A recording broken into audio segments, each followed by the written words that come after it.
So yes, my name is Adam Paul Harford. I was born on 21st of the 5th, 2001. Ever since I was a young kid, I was always pretty much that kid that was always trying new stuff. I always wanted to be like a superhero, stuff like that when I was younger, and honestly my favorite superhero was Spider-Man, so I was really into that. And also I loved wearing Superman costumes, just because who doesn't want to be Superman? So from that point all the way through, I think to memory, when I first got into sport, everything like that, I was at a very, very, very young age where I joined up with like some of my best mates from primary school, and then we just played rugby for like 7-8 years. Like that's literally all I can really remember in my childhood. That's something else that I hope that I want everybody to understand about me, is that ever since I can really remember about anything, is that I was a victim of bullying, and from that stems my, not hate for my body, but hate towards so many things about myself, because I thought so many things were wrong with me from an early age, and that stems straight from primary school all the way through to even now. So it's one of those things that like affects me to this day. But yeah, so I started playing rugby when I was pretty sure about 7 years old, and I loved it. I slept with my footy, I was playing footy by myself in the backyard, everything like that. So that was going through those stages. And then I wanted to play tennis, I wanted to play table tennis, I wanted to play soccer, baseball, like every single sport I wanted to do from as early as I can remember. Then stemming from that, that's where stuff changed in my life when I got introduced to basketball. So basketball really expanded my friendship group. I had like obviously my footy mates, and then obviously my basketball mates. So I got advertised into both of those age groups. So it was a lot for me, and I was trying to be that rugby guy, but I was so drawn to basketball. Like I had so much fun with it. My first trials, I think I made the YBA team, and I didn't think I was going to, because I was atrocious. And that's when I was still not a very confident kid whatsoever. I basically was teased about my weight consistently. I think I jumped a little bit as well, where when I was really young I had to go to a speech therapist or somebody to help, because I had a lot of trouble speaking as a young kid. So that was something that like I had to go through at a very young age. But I got teased about that. I got just everything in general. Like I got just teased about it and became so self-conscious with it. And it made me very shy to go meet new friends, to go do things, stuff like that. So it pretty much kept me in my box, where I wasn't being able to be as creative as I was when I was a very young kid, even younger than when I was playing rugby. But from basketball, like I've played it pretty much my whole life from that point. Made wide bay pretty much every year except maybe 2 years I didn't make wide bay, and it gutted me to the most depressing point. But I was still playing rugby sort of on off at that point. The one thing that stood out for me, that like one of my rugby trials, this is what the main thing that made me switch from rugby to basketball, is that rep training, I was wanting to make that team so badly. Like it was the team that I wanted to make the most, even more so than YBA, just playing for Bundy. But I didn't even make into the next part of the trials, and I literally sat there and cried, like bawled my eyes out. But I'm so grateful for the opportunity I was given through footy, and then obviously with basketball, getting picked for that first YBA team was a huge a huge achievement for myself, and it was just something that I genuinely loved. Like, I loved it from the get-go. I've been helped all the way along from when I very much first started, and it definitely is a sport that I encourage a lot of people to try, because it's such a great community and everybody's very grateful and humbling, especially from where I am from. But it's definitely something from that point. I think after I didn't play much, I think for the under 14 team, like I was a little bit too young and I was playing with a lot of old guys, so I wasn't able to play much, which absolutely sucked because I was adamant about playing, but obviously they didn't work. But I was allowed to still go to the team trainings and participate in some of the home games, but I wasn't able to go away with them, which is totally fine. I sort of dipped my toes into basketball. Then obviously from that point on, I dedicated nearly every day from year 8 to about the end of year 12, just playing basketball just every single day, just putting in the work. And it ended up pretty much each year I made the Wide Bay team.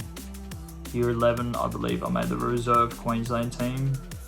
And then through year 12, I didn't originally make the team for Queensland, but I went to the state trials thing, like Brisbane Bullets camp, and the head coach was there, and then a couple people dropped out, and then I got called up. Still probably single-handedly the best call I've ever had in my lifetime.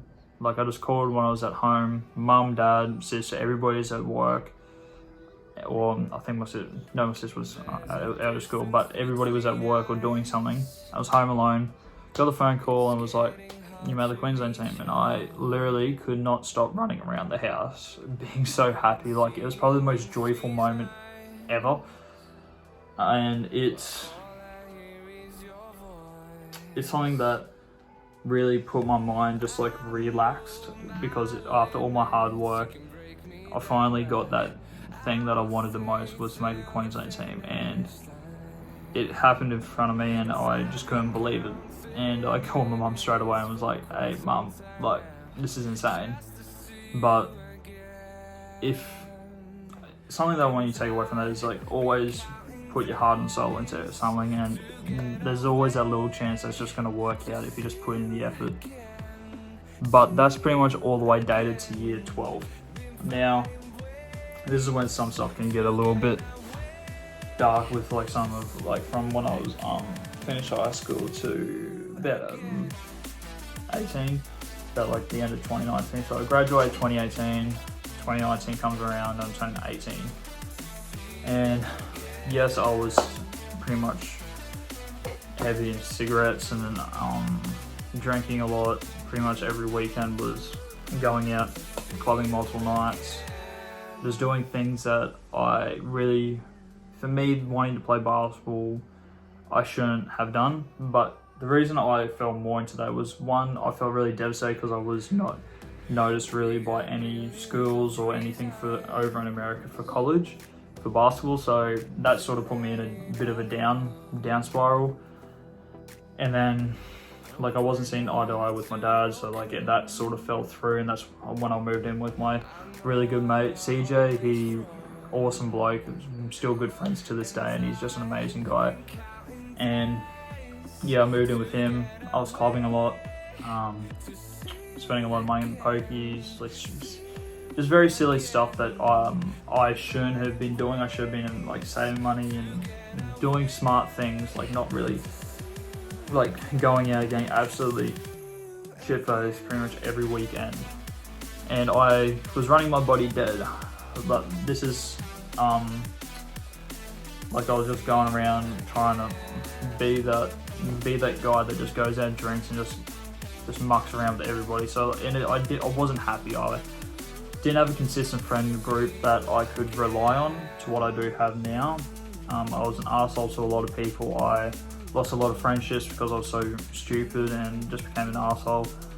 And it just led me down a path where I was pretty much rocking up late to work. I was rocking up to work hungover. I was just doing getting myself into that sort of mindset of just pretty much becoming close to an alcoholic. I was drinking that much, so yeah, as that led on, obviously with me, I started to become very unwell, very sick, and I ended up going to the doctors, getting a blood test, blah blah.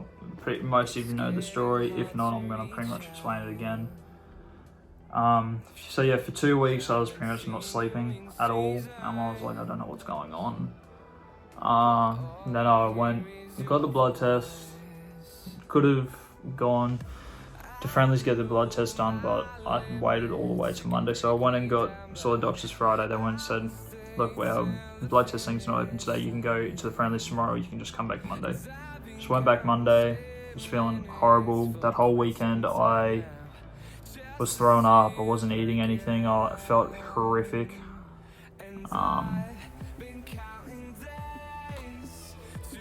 And yeah, by midnight that night I got a phone call. Well, my phone was spam called. I was trying to catch up on some sleep. And pretty much life changed from that night. My parents were trying to call me, so I called them back first. I was like, what's going on? They were like, you need there's this pathology calling us, and they won't tell us what's going on, so you need to call them back. Called them back. I was like, what's up? What's the go? And then that's when they went on to describing to me that I had an abnormal cell count and I needed to go to my local hospital ASAP. So parents came around, picked me up. CJ stressed out. He wasn't sure what was going on. Got to the hospital, took us in. We'll stand there like, what's going on? What's going on? What's going on? I was freaking out. I was like, I hadn't taken anything. I was just, yeah. And then that's when they came around the corner and was like, look, we think that you have cancer, but we're not 100% sure. So I was like, right, okay.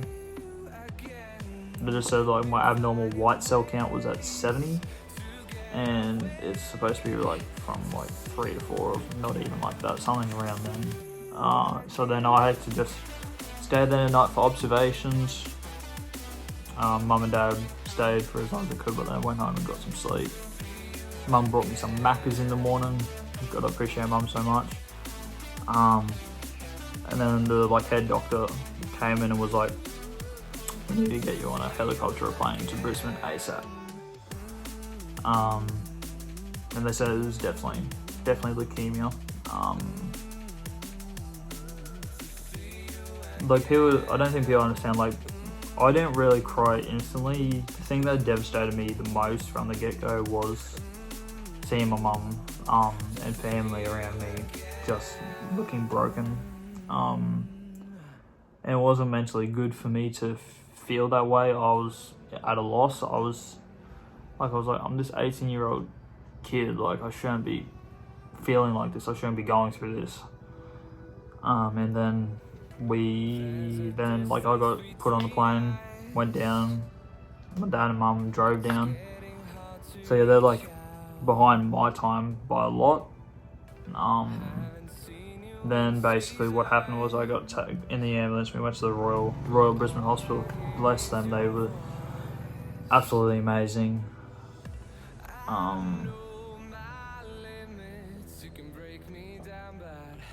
And yeah, I was sitting in the hospital room, alone, nobody there, completely confused. Then one of the hematology doctors, I believe, came up to me and was like, hello, my name's blah blah, and pretty much discussed with me what was going on. They had to retest my blood, or I'm pretty sure they retest my blood there. And then they were like, yeah, we gotta do this, figure out what's going on with this, and so it was like, oh, we need a bone marrow aspirate, or I think that's how you pronounce it. So that's when they take a bit of fluid and bone out of your bone marrow, which is at the back part of your hip. So that definitely was not comfortable. But before I could even do that, he comes back and he's like, look, we need to get you down to the ICU. Your white cell count is up to like 197 and we need to bring that down quickly. So rush down, and then, so they put so many rods in, so they had me with my left arm. So they pretty much had it like a plasma machine, so they had to take out my white cell counts, put it in a machine that spins really fast, and then separates my blast cells, which is what they call that 197 blast cells, and then transferred like all the normal cells into a different part. They refed back into my body. So this arm was taking out, this arm was putting in, and then I think I was low on plasma or something, and they had one in my neck. So I literally couldn't move for about it took like 7 hours. And it, like when I had to get up and do a shit, couldn't move straight my arm, couldn't bend my arm, I had to keep straight the whole time. So the nurse was like trying to hold me still, like she was like, I was like, I'm trying, and yeah, I lost a lot of dignity. I was drained, I was tired, I couldn't sleep, I was uncomfortable. And obviously the 7 hours go by, take everything out. And then next, I had to go and get a PICC line put in, which I still sort of have the marks, but you can't really see them. They go like on the inside of your arms there, and so that sort of is easier way to draw blood and also like put like an IV drip, stuff like that. So I always wear it. Then I did the bone marrow aspirate, and again, because my platelets were really low, after they took my bone marrow aspirate, I could not stop bleeding. I was continually bleeding. Then they would give me blood transfusion with plasma, and like you can't give too much plasma, like some random stuff, but I was losing a lot of blood. I was like sitting in a pool of blood pretty much. Trying to have a shower. My dad was helping me. I could barely stand. I was drugged up to the max. Then I think like that same night, I think like all the main doctors were in there trying to get my consent for all this other stuff, and I could not even keep my eyes open, and yeah, it was definitely a rough experience, and I really thought I was gonna die. Like in that moment, I thought I was gonna die. And like from that point on, I had a lot of complications like throughout. Like when I got to go like to our unit where we were staying at, I had a lot of like infections through the PICC line, so I had to take it out, put a new one in, stuff like that, and then I ended up having pneumonia for a part of it. All these things, so I had to do so many rounds of chemotherapy for about 6, 7, 8 months possibly when I was in Brisbane. So I had to stay in Brisbane the whole time. I got to come back for like a weekend, but like not a long period. Then we pretty much got told, like I thought it was going to only be like a short thing because I got told I was in remission straight away, but apparently just with how my cancer was, that like they had to keep doing treatments and stuff like that, and they had to do this extended bone marrow transplant, which was like harvesting, I got my mum's cells, and this was right at the same time as COVID hit. So I've already been there for about 6 months or so. Get this process started, so full body chemotherapy again, but this time full body radiation for like 4 days.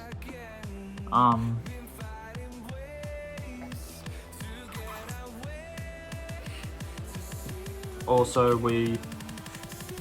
this was another point in my life when I started this, because I was actually feeling good prior and I thought I was going to be able to go home, but they pushed for this, so, after about a month, it was horrendous. I felt horrible.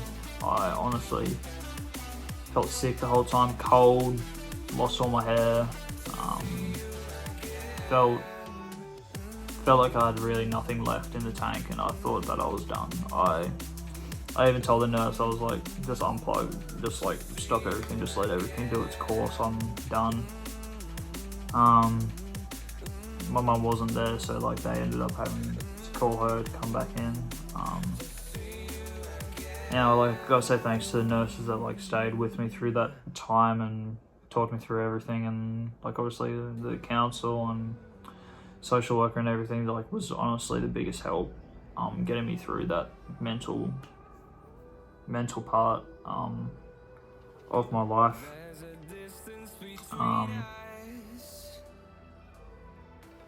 To this day, I still do not think I would have the mental strength or just willpower to get through another experience like that, because it was definitely like the most traumatic experience I've ever had. If you're wondering why I'm okay talking about it, is because I'd rather talk about it than keep it in, because it still eats me alive. It still has given me so many complications to this day where I cannot play any sport I love, I cannot work out properly. It inhabits my ability to train people, show demonstrations, stuff like that. But in the end of the day, I'm still here, I'm still alive, I'm still living. Got my own business now, I've got an amazing partner, my family's good. And I guess the whole point of this is like I want to document, the whole point of this YouTube channel is to document my life from start to finish. And I will continue to do so. I'm sorry that this is not like the happiest video that for me to post, but I feel like showing start to finish and explaining my whole story will give you guys a lot more insight into who I am as a person. That's why it's titled Who is Adam Harford. The main message that I just want to get there is that like, just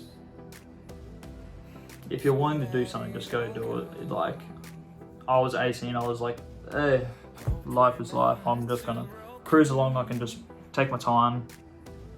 And then like everything just got put on hold, and now permanently I am dealing with so many other complications.